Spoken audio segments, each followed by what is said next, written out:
정약용은 학자였을까요? 아니면 행정가였을까요? 우리는 역사 속 인물을 만날 때 흔히 하나의 이름표를 붙입니다. 학자, 예술가, 정치가. 그런데 어떤 사람들은 그 경계를 넘나듭니다. 조선시대 정약용이 바로 그런 인물입니다. 정약용. 1762년에 태어나 1836년까지 살았던 이 사람을 우리는 보통 실학자라고 부릅니다. 하지만 그가 남긴 글들을 들여다보면 단순히 책상 앞에서 이론만 다루던 학자는 아니었다는 것을 알게 됩니다. 그는 백성들이 어떻게 살아가는지, 관리들이 어떻게 일하는지, 세금은 어떻게 거치는지, 토지는 어떻게 관리되는지를 끊임없이 물었습니다. 그리고 그 질문의 끝에는 항상 하나의 고민이 있었습니다. 어떻게 하면 이것을 더 나은 방식으로 바꿀 수 있을까? 오늘날 우리는 이런 고민을 정책 설계라고 부릅니다. 문제를 발견하고 원인을 분석하고 해결 방법을 구체적으로 제시하는 일. 정약용은 200년 전 조선에서 바로 그 일을 했던 사람입니다. 그는 추상적인 도덕 이야기에 머물지 않았습니다. 구체적인 숫자, 절차, 규칙을 제시했습니다. 누가, 언제, 어떤 방식으로 일해야 하는지를 설계했습니다. 마치 오늘날 공공정책 전문가가 하는 일처럼 말입니다. 그래서 이 다큐멘터리는 정약용을 새로운 시선으로 바라보려 합니다. 조선시대 유학자가 아니라 현실 문제를 고민한 실천적 사상가로, 이론이 아니라 제도를 설계한 사람으로, 그리고 말보다 구조를 바꾸려 했던 개혁가로, 지금부터 우리는 정약용이라는 사람을 통해 한 시대를 바꾸려 했던 한 사람의 고민을 따라가 보려 합니다. 정약용의 삶을 이해하려면 먼저 그가 살았던 시대를 알아야 합니다. 18세기 조선. 겉으로는 유교 질서가 안정된 것처럼 보였지만 안을 들여다보면 여러 문제가 누적되고 있었습니다. 토지 분배는 불균등했고 세금 제도는 불합리했으며 관리들의 부패는 만연했습니다. 백성들의 삶은 점점 어려워지고 있었습니다. 이런 상황에서 일부 학자들은 새로운 질문을 던지기 시작했습니다. 유교 경전을 읽고 해석하는 것만으로 충분한가? 현실의 문제를 해결하려면 다른 접근이 필요하지 않은가? 이것이 바로 실학의 출발점이었습니다. 실용적인 학문, 현실에 쓸모 있는 지식, 백성의 생활을 개선할 수 있는 방법론. 정약용은 이 흐름의 중심에 있었습니다. 하지만 그는 다른 실학자들과도 구별되는 독특한 특징이 있었습니다. 그것은 바로 제도에 대한 집착이었습니다. 많은 학자들이 도덕적 각성을 강조할 때 정약용은 구조적 개선을 이야기했습니다. 좋은 사람이 많아지기를 바라는 것도 중요하지만 나쁜 사람도 나쁜 짓을 할 수 없게 만드는 제도가 더 중요하다는 것이 그의 생각이었습니다. 그는 글을 쓸 때 항상 구체적이었습니다. 예를 들어 토지 제도를 개혁해야 한다고 주장할 때 단순히 토지를 공평하게 분배해야 한다고 말하지 않았습니다. 대신 이렇게 물었습니다. 누가 토지를 측정할 것인가? 어떤 기준으로 나눌 것인가? 분쟁이 생기면 어떻게 해결할 것인가? 기록은 누가 관리할 것인가? 이런 질문들은 학문적 명성을 얻기 위한 것이 아니었습니다. 실제로 시행 가능한 방법을 찾기 위한 것이었습니다. 정약용은 관리로 일하면서 현장을 직접 경험했습니다. 곡산부사, 황해도, 암행어사 등의 직책을 맡으면서 행정의 실제를 몸으로 익혔습니다. 그는 백성들이 어떤 어려움을 겪는지, 하급 관리들이 어떻게 일하는지, 상급 관리들이 어떻게 권력을 남용하는지를 직접 보았습니다. 그리고 그 경험을 바탕으로 글을 썼습니다. 책상 위의 이론이 아니라 현장에서 얻은 통찰이었습니다. 어떤 사람들은 정약용을 이상주자라고 생각합니다. 불가능한 꿈을 꾸었던 사람이라고. 하지만 그의 글을 읽어보면 오히려 그 반대입니다. 그는 철저하게 현실주의자였습니다. 인간의 본성을 너무 낙관하지도 너무 비관하지도 않았습니다. 대신 어떤 제도 안에 있느냐에 따라 사람의 행동이 달라진다는 것을 알고 있었습니다. 그래서 그는 말보다 제도를 고민했습니다. 설득보다 구조를 고민했습니다. 개인의 각성보다 시스템의 개선을 고민했습니다.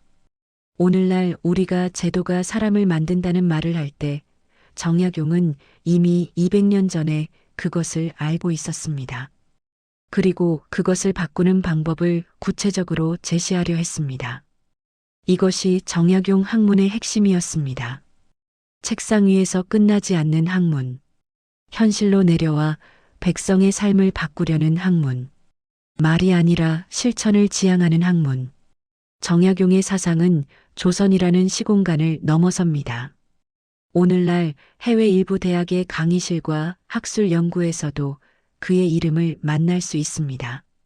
동아시아 사상사를 다루는 수업에서, 비교 행정사를 연구하는 논문에서, 유교 정치사를 분석하는 세미나에서 정약용은 조선 실학의 대표적 사례로 소개됩니다.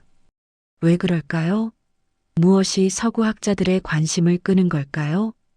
첫째, 정약용은 유교 전통 안에서 매우 독특한 위치를 차지합니다. 유교는 흔히 도덕 철학으로만 이해되곤 합니다. 인의예지, 수신제가 치국평천하. 하지만 정약용은 유교를 행정 철학으로 재해석했습니다. 도덕적 명령이 아니라 실천적 방법론으로 읽어낸 것입니다.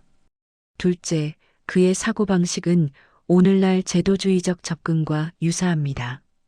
현대 정치학과 행정학에서 중요하게 다루는 개념 중 하나가 제도가 행위를 규정한다는 것입니다. 정약용은 이미 그 관점을 갖고 있었습니다. 셋째, 그는 서구의 계몽주의와 시기적으로 겹치면서도 전혀 다른 맥락에서 비슷한 질문을 던졌습니다. 18세기 유럽에서 계몽 사상가들이 이성과 합리성을 강조할 때 정약용은 조선에서 실용과 효율을 고민하고 있었습니다. 해외 일부 대학 강의와 학술 연구에서는 정약용을 실천적 행정 사상가로 분석합니다. 단순히 동양 철학의 한 갈래가 아니라 보편적인 정치행정 이론의 관점에서 그의 사상을 평가하는 것입니다. 예를 들어 정약용의 토지제도 개혁안은 공공재 관리와 분배 정의라는 현대적 개념으로 분석될 수 있습니다. 그의 관리평가 시스템은 성과 관리와 책임 행정의 초기 형태로 이해될 수 있습니다. 물론 이것이 정약용이 현대 행정학을 예견했다는 뜻은 아닙니다. 시대와 맥락이 완전히 다르니까요. 하지만 그가 던진 질문들, 그가 설계한 방법론들이 시간과 공간을 넘어 여전히 유효하다는 것은 분명합니다. 특히 흥미로운 점은 서구학자들이 정약용을 연구할 때 주목하는 부분입니다. 그들은 정약용의 민본사상 자체보다 그것을 어떻게 제도화하려 했는가에 더 관심을 갖습니다. 왜냐하면 많은 사회가 백성을 위한다, 국민을 위한다는 선언을 합니다. 하지만 그것을 실제 작동하는 시스템으로 만드는 것은 전혀 다른 문제이기 때문입니다. 정약용은 바로 그 간극을 메우려 했던 사람입니다. 그래서 비교 정치학이나 행정사를 연구하는 학자들에게 정약용은 흥미로운 사례가 됩니다. 서구와는 다른 전통에서 비슷한 문제를 고민하고 독특한 해결책을 제시한 사례로서 말입니다. 이것은 정약용 개인의 천재성을 증명하기 위한 것이 아닙니다. 오히려 보편적인 질문은 시대와 장소를 가리지 않는다는 것을 보여줍니다. 어떻게 하면 권력이 제대로 작동하게 만들 수 있을까? 어떻게 하면 공공의 이익이 사적 이익에 잠식되지 않게 할 수 있을까? 어떻게 하면 좋은 의도가 나쁜 결과로 이어지지 않게 할 수 있을까? 이런 질문들은 18세기 조선에서도 21세기 전 세계에서도 여전히 유효합니다. 그리고 정약용은 자신의 방식으로 그 질문에 답하려 했습니다. 민본사상? 이 말을 들으면 우리는 흔히 추상적인 도덕 원칙을 떠올립니다. 백성이 근본이다. 백성을 하늘처럼 여긴다. 아름다운 말이지만 구체적으로 무엇을 의미하는지는 불분명합니다. 정약용에게 민본은 그런 추상이 아니었습니다. 그것은 행정의 기준점이었습니다.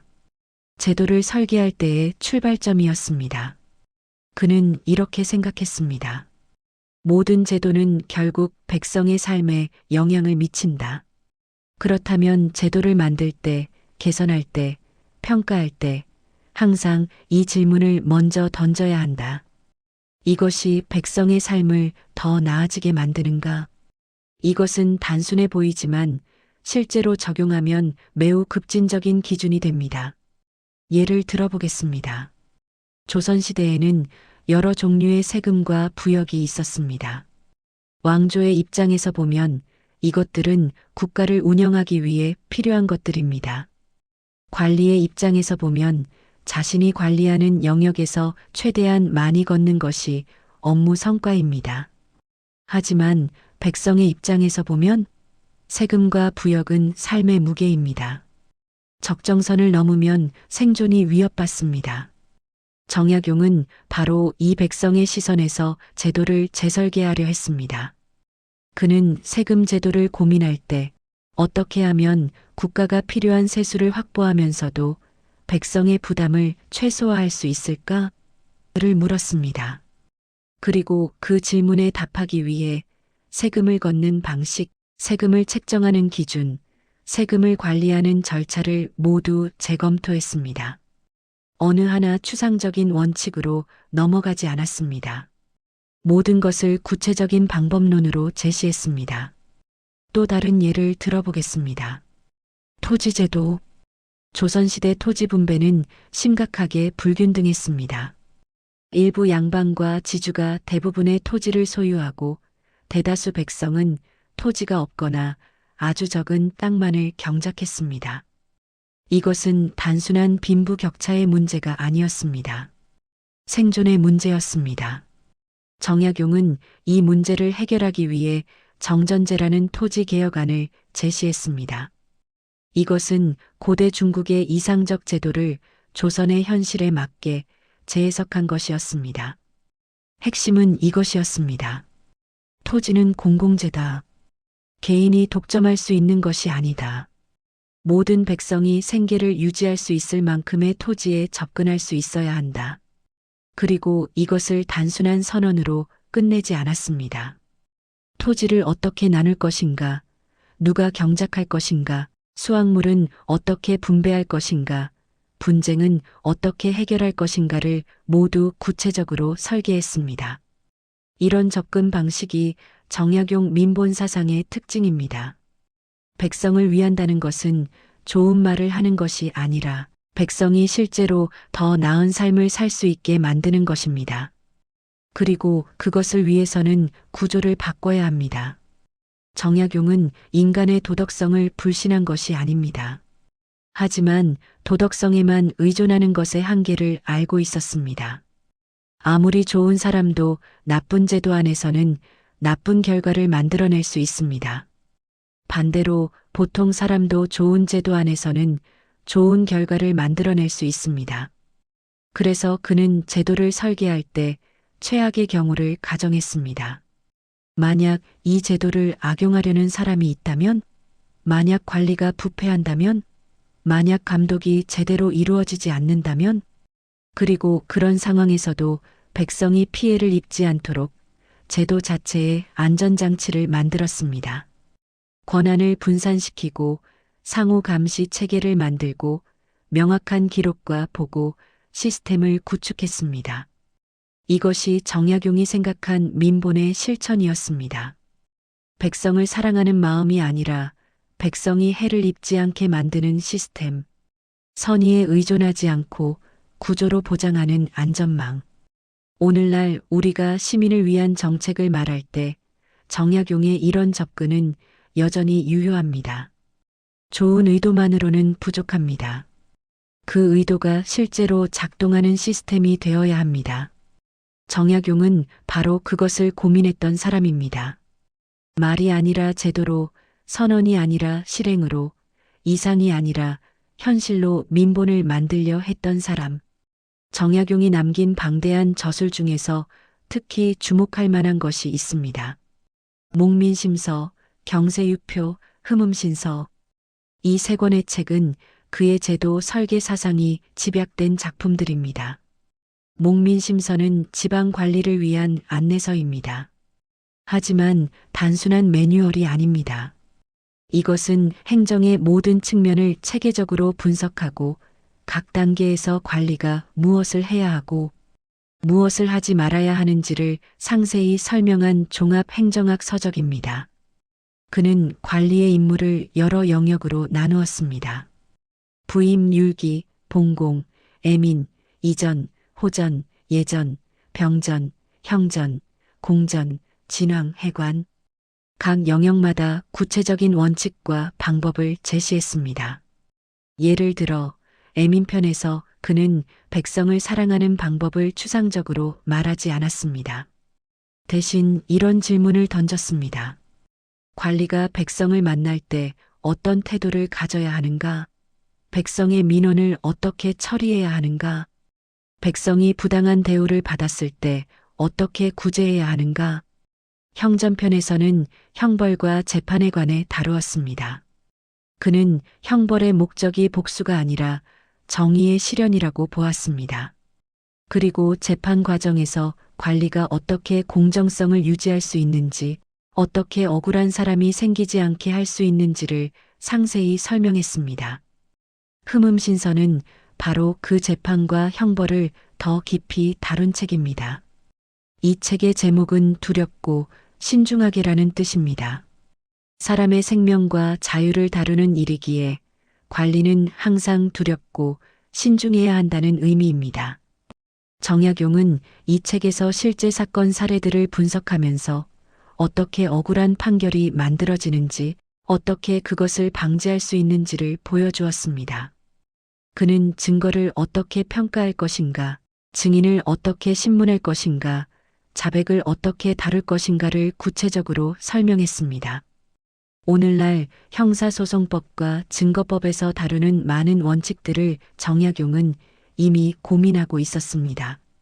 무죄 추정의 원칙, 증거재판주의, 자백의 보강 증거 필요성 같은 개념들이 그의 글 곳곳에 담겨 있습니다. 경세유표는 가장 포괄적인 제도 개혁안입니다. 이 책에서 정약용은 조선의 거의 모든 제도를 재설계했습니다.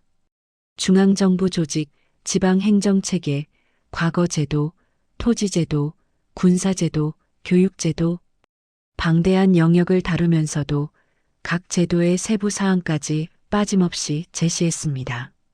예를 들어 관리 선발 제도를 개혁할 때 그는 단순히 능력 있는 사람을 뽑아야 한다고 말하지 않았습니다. 대신 이렇게 물었습니다. 능력을 어떻게 평가할 것인가? 평가자의 주관이 개입하지 않으려면 어떤 기준이 필요한가? 평가 과정을 투명하게 만들려면 어떤 절차가 필요한가? 부정이 발생하지 않으려면 어떤 감독 체계가 필요한가? 그리고 각 질문에 대한 구체적인 답을 제시했습니다. 평가 항목, 평가 방법, 기록 방식, 이해 제기 절차, 감독기구의 구성과 권한까지 모두 설계했습니다. 이런 접근 방식은 해외 연구에서 특히 주목받는 부분입니다. 정약용은 단순히 이상적인 사회를 꿈꾼 것이 아니라 그것을 실현할 수 있는 구체적인 경로를 제시했기 때문입니다. 오늘날 행정학이나 공공정책 분야에서 중요하게 다루는 개념 중 하나가 실행 가능성입니다. 아무리 좋은 정책도 실행될 수 없다면 의미가 없습니다. 정약용은 바로 그 실행 가능성을 항상 염두에 두었습니다. 그는 제도를 설계할 때 여러 제약 조건을 고려했습니다. 예산은 얼마나 필요한가?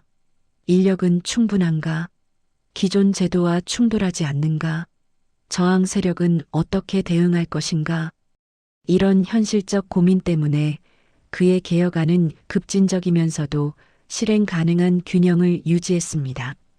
모든 것을 한꺼번에 바꾸려 하지 않고 우선순위를 정하고 단계를 나누고 각 단계에서 필요한 자원과 방법을 명확히 했습니다. 또한 정약용은 제도를 설계할 때 인센티브 구조를 중요하게 생각했습니다. 사람들이 제도를 따르게 만들려면 그것이 그들의 이익에 부합해야 한다는 것을 알고 있었습니다. 예를 들어 관리의 부패를 방지하기 위해 단순히 처벌을 강화하는 것만으로는 부족합니다. 정당한 방법으로 일했을 때 충분한 보상이 주어져야 합니다. 동시에 부패한 방법으로 얻는 이익보다 들키면 받는 처벌이 더 커야 합니다. 정약용은 이런 계산을 매우 세밀하게 했습니다. 관리의 급여 체계, 승진 기준, 징계 절차를 모두 재설계하면서 올바른 행동이 보상받고 부정한 행동이 처벌받는 구조를 만들려 했습니다. 이것이 바로 제도 설계의 핵심입니다. 좋은 제도는 사람들에게 이렇게 해라라고 명령하지 않습니다. 대신 이렇게 하는 것이 당신에게도 유리하다는 상황을 만듭니다. 정약용은 200년 전에 이미 그것을 이해하고 있었습니다. 그래서 그의 제도 개혁안은 단순한 도덕적 선언이 아니라 인간 행동에 대한 깊은 이해를 바탕으로 한 정교한 설계였습니다.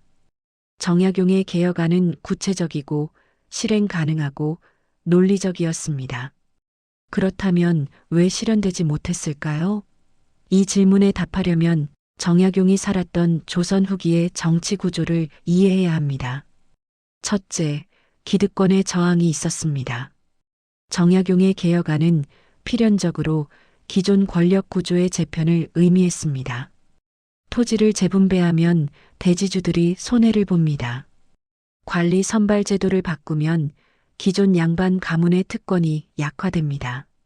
세금 제도를 개혁하면 중간에서 이익을 취하던 사람들이 타격을 받습니다. 이런 변화에 저항할 사람들이 많았습니다. 그리고 그들은 바로 권력의 중심에 있는 사람들이었습니다. 개혁을 결정할 수 있는 위치에 있으면서 동시에 개혁으로 인해 손해를 볼 사람들. 이것은 비단 조선만의 문제가 아닙니다. 모든 시대, 모든 사회에서 개혁이 어려운 이유는 바로 이것입니다. 개혁이 필요하다는 것을 아는 것과 개혁을 실행하는 것은 완전히 다른 문제입니다. 둘째, 왕권의 한계가 있었습니다.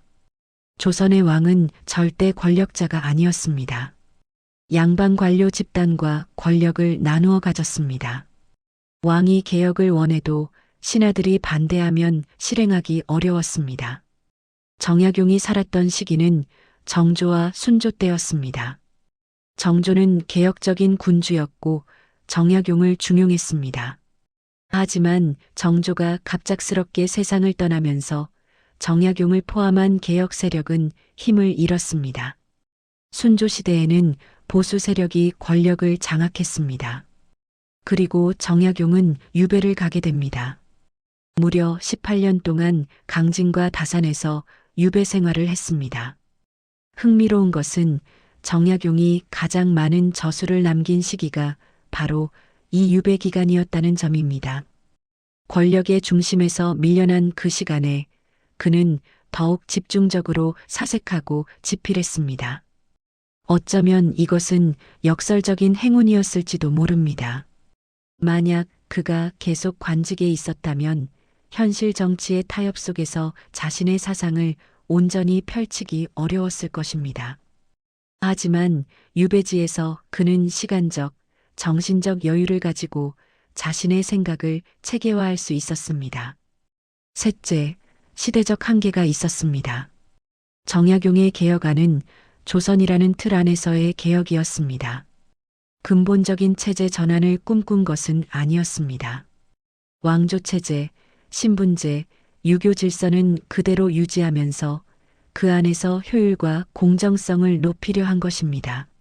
하지만 조선 후기의 문제는 어쩌면 부분적 개선으로는 해결할 수 없는 것이었을지도 모릅니다.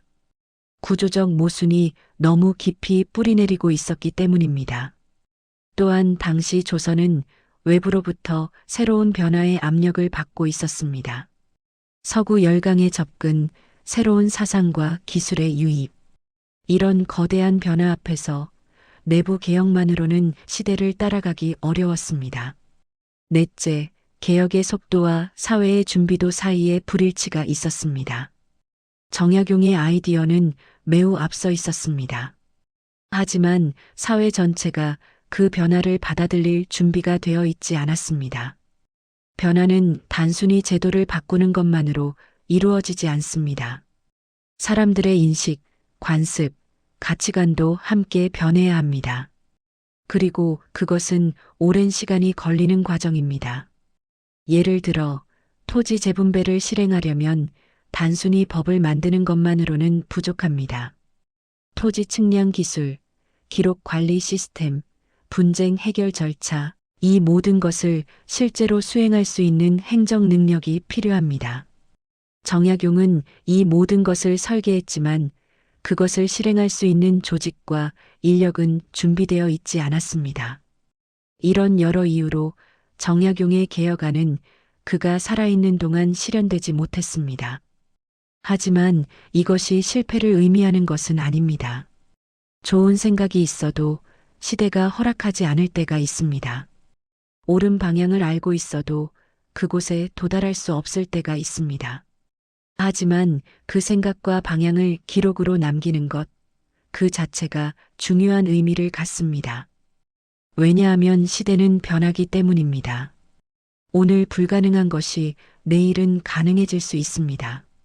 오늘 이해받지 못하는 아이디어가 미래에는 당연한 상식이 될 수 있습니다.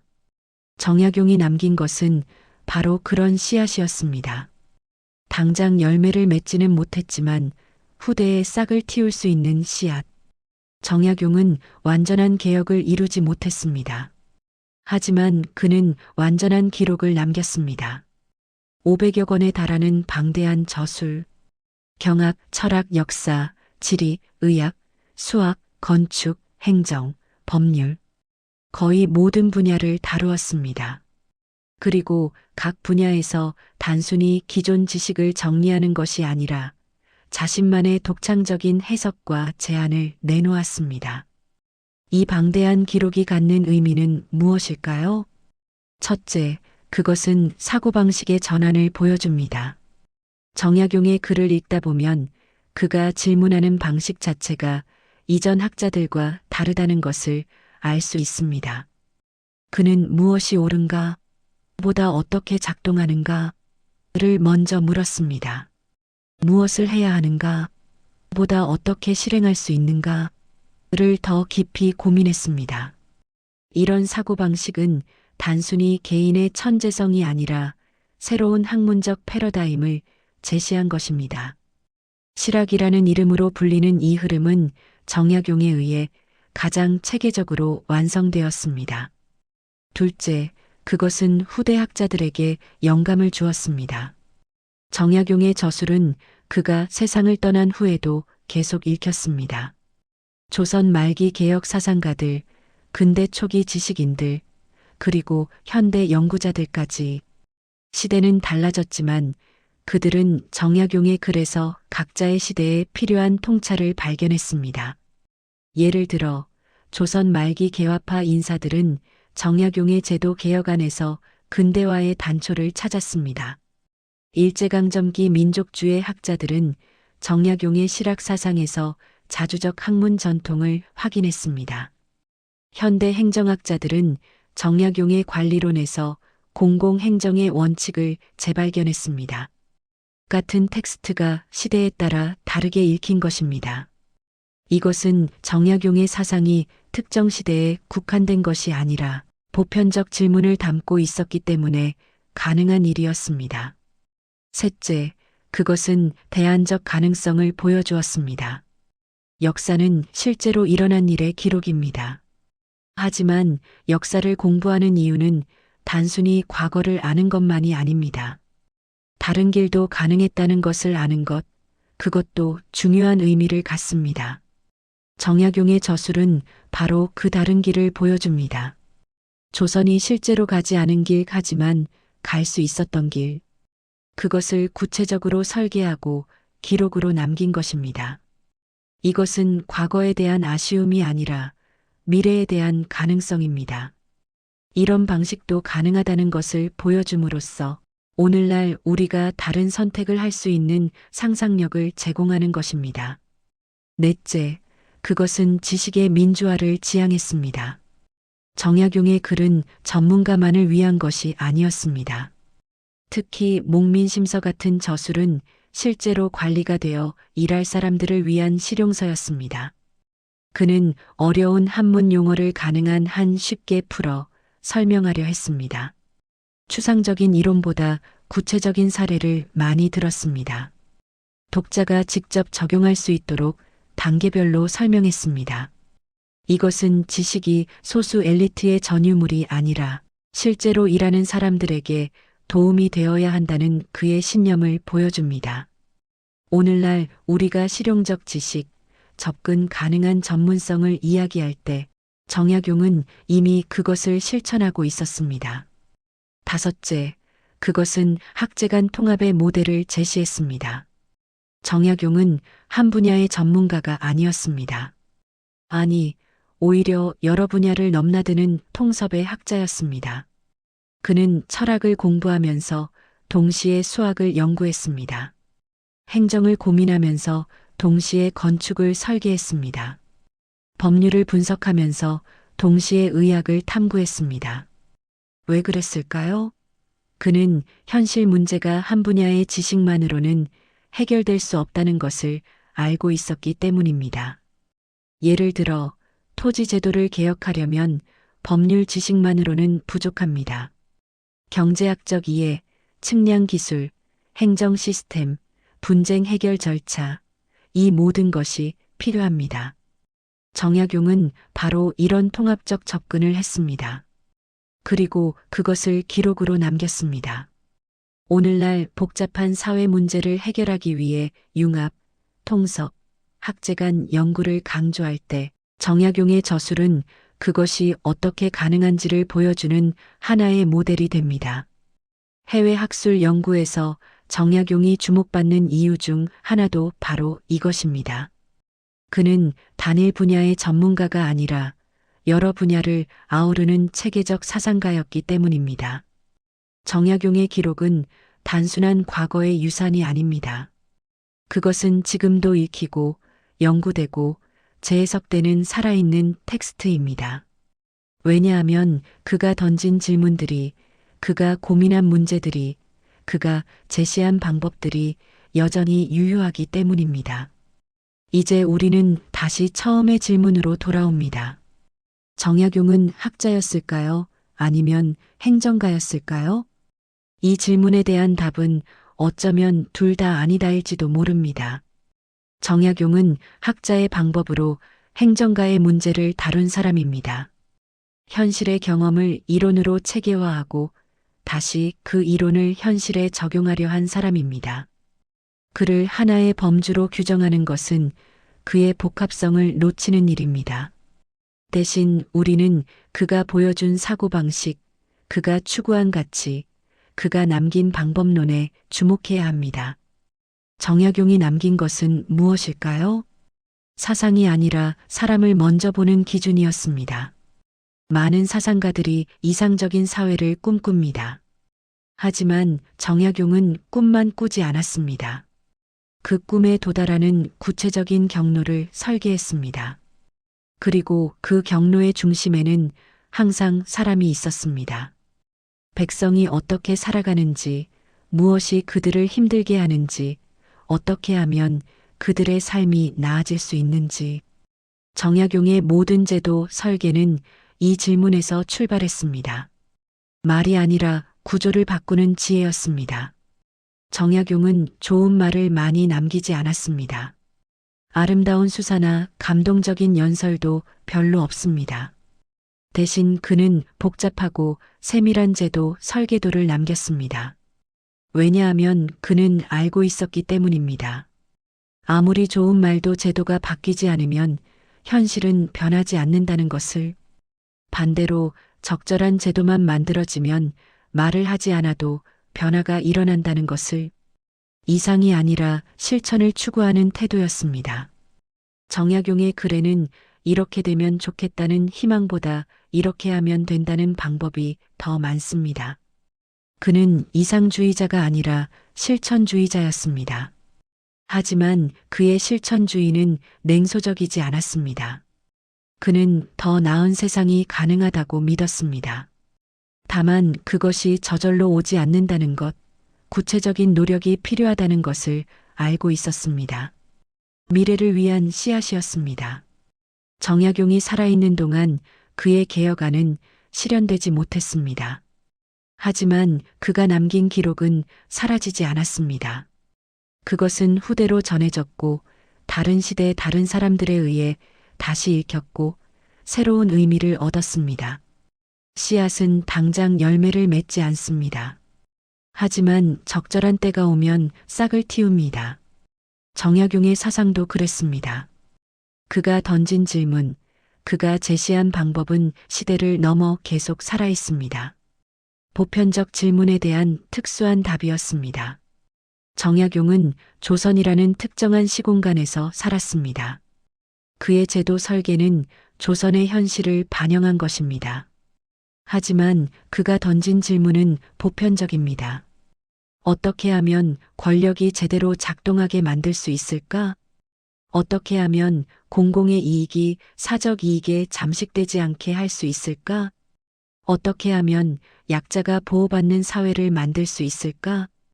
이 질문들은 18세기 조선에서도 21세기 전 세계에서도 여전히 유효합니다.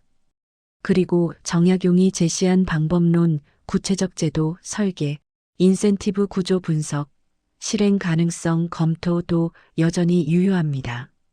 겸손한 지혜였습니다. 정약용은 자신이 모든 답을 알고 있다고 주장하지 않았습니다. 그는 실험하고 수정하고 개선하는 과정을 중요하게 여겼습니다. 그의 제도 설계에는 항상 이것이 작동하지 않으면 어떻게 수정할 것인가에 대한 고민이 포함되어 있습니다. 완벽한 제도는 없다는 것, 중요한 것은 지속적으로 개선하는 시스템이라는 것을 그는 알고 있었습니다. 이런 겸손함이 역설적으로 그의 사상을 더 강하게 만들었습니다. 특정 시대, 특정 상황에 고정되지 않고 다양한 맥락에서 적용될 수 있는 유연성을 갖게 된 것입니다. 오늘날 우리는 여전히 정약용이 고민했던 문제들과 씨름하고 있습니다. 어떻게 하면 공정한 사회를 만들 수 있을까? 어떻게 하면 권력이 남용되지 않게 할 수 있을까? 어떻게 하면 약자가 억울한 일을 당하지 않게 할 수 있을까? 어떻게 하면 좋은 의도가 나쁜 결과로 이어지지 않게 할 수 있을까? 이런 질문들에 대해 정약용은 200년 전에 이미 하나의 답을 제시했습니다. 말보다 제도를, 선언보다 실행을, 이상보다 현실을, 그리고 무엇보다 사람을 먼저 보는 기준을. 이것이 정약용이라는 이름이 오늘날에도 여전히 의미를 갖는 이유입니다. 여러분 시대에도 이런 사람은 필요하지 않았나요? 말보다 제도를 고민하는 사람, 추상보다 구체를 제시하는 사람, 이상보다 실천을 추구하는 사람, 그리고 무엇보다 사람을 먼저 보는 사람. 정약용은 18세기 조선의 그런 사람이었습니다. 21세기 오늘 우리 시대에는 어떤 사람들이 그 역할을 하고 있을까요? 그리고 우리 각자는 우리가 속한 자리에서 어떤 방식으로 그 고민을 이어갈 수 있을까요? 정약용이 남긴 것은 완성된 답이 아니라 계속되어야 할 질문입니다. 그 질문을 이어가는 것, 그것이 바로 정약용을 기억하는 진정한 방법일 것입니다. 좋은 생각을 가진 것만으로는 부족하다. 그것을 실행할 수 있는 제도를 만들어야 한다. 말이 아니라 구조를, 이상이 아니라 현실을, 그리고 무엇보다 사람을 먼저. 정약용 1762-1836